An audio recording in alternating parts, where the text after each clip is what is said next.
₹2.25 की कमी कारोबारी बिरादरी के लिए काबिल कबूल नहीं। Federation of Pakistan chamber of commerce and industry ने हुकूमत से पेट्रोलियम मसनूआत की कीमतों में फौरी और नुमायां कमी का मुतालबा कर दिया।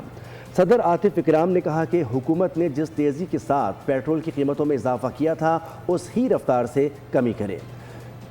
UB चीफ SM तनवीर ने कहा कि मौजूदा बजट से मुल्क में एक्सपोर्ट नहीं बढ़ेगी। लोग कारोबार में सरमायाकारी के बजाय रकम बैंकों में रखकर मुनाफा कमाने को तरजीह दे रहे हैं। अभी ये जो अभी 2-3 दिन पहले ₹2.25 रिड्यूस हुआ है, ये बहुत कम है। इसका जिस स्पीड में ये बढ़ा था उस स्पीड से एक दफ़ा कम हुआ है, दोबारा भी एक दफ़ा इसी स्पीड से कम होना चाहिए।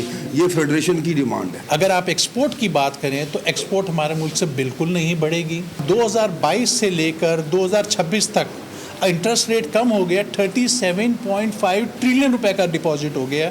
ये वो साइन है कि लोग क्या कर रहे हैं कि कारोबार करना छोड़ दिया है।